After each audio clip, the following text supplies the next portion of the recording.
Thank you, Mr. Speaker. In support with reservations. Please proceed.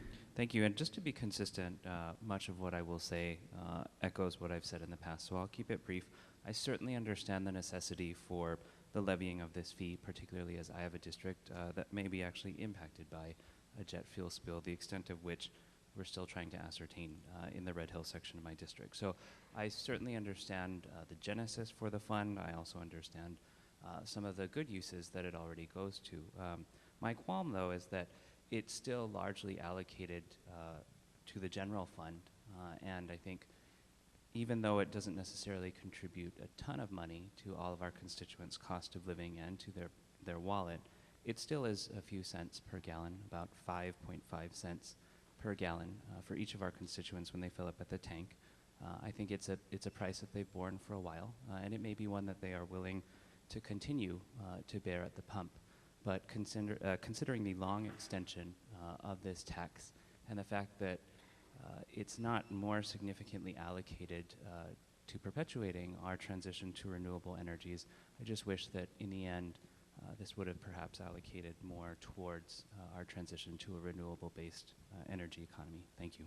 Thank you very much, Representative. Further discussion, members? Representative Matsumoto. Thank you, Mr. Speaker. I rise in support with reservations. Please proceed. Many of my comments are similar to the speaker before me, but coming from a farming family, I certainly understand the need and the purpose for the environmental response, energy, and food security tax. The original intent for the use of these funds were raised on a temporary $1 increase in the barrel tax. It's commendable, needed, and something that I support for the benefit of our state. However, how the funds are allocated is something that I worry about. Of each of the $1.05 collected, 5 cents goes to the Environmental Response Revolving Fund, 10 cents to the Energy Systems Development Special Fund, 15 cents to the Energy Security Special Fund, 15 cents to the Agricultural Development and Food Security Special Fund, and 60 cents, 57%, goes to the general funds. If the barrel tax revenue is indeed needed to support these programs, then less of the money should go to the general fund and more for what it was originally intended for.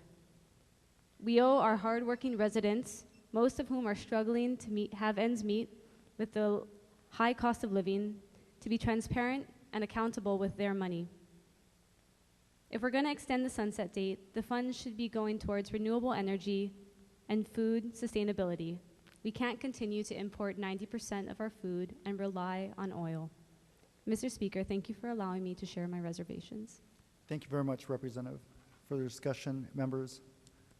Representative Ward, followed by Representative Fukumoto. Speaker, I rise with reservations. Please proceed.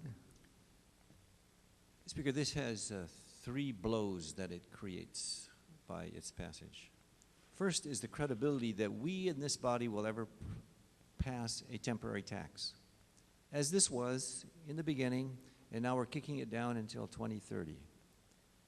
When we say, well, this tax is only for the purpose of doing such and such for such and such a period of time, people are not going to believe us. That's first hit. Second hit is the credibility that we're going to use it for what we say it's for. You've heard my colleagues talk about, well, actually, the majority of it, 2/3 of this barrel tax actually goes to the general fund. It doesn't go to the environmental, educational, and environmental cleanup, and environmental, and all those things that we said is why we've got to tax the people of Hawaii. That's hit number 2. Hit number 3 is it's in the wallet of the people that you and I represent, Mr. Speaker, that's going to suffer for this. So we, number 1, better use the money for what we intended for, and if it's supposed to expire in 2030, let us let it expire. Once we lose our credibility, our moral authority is evaporated. And once that's gone, we wonder why people don't vote. Half the people don't register, and the other half don't, when they do register, come out to vote, because they don't believe what we say is what we actually are actually meaning. And this bill personifies that, Mr. Speaker. Let us do what we say and say what we mean and mean what we say. And this bill turns that on its head.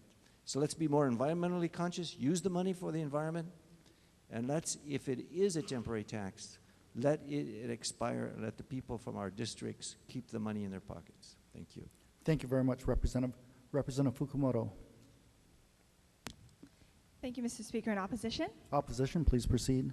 This measure will perpetuate a tax increase that increases the cost of transportation. It's not a drastic increase, and I understand that, but I made a commitment to my constituents that I would oppose any attempts to increase transportation costs. My constituents already pay an above average amount on transportation costs, paying well over 60 cents per gallon in gas taxes, and people from Mililani use a lot more gas than some other places. Again, I know this is not a huge increase, and it's not easy to be voting against something that would help the environment. But regardless, I'm voting no, because for me, this is a principled vote that shows my commitment to protect my constituents from further increases to their cost of living and further reductions in their quality of life. Thank you, Mr. Speaker. I'd like to also insert written comments. So ordered.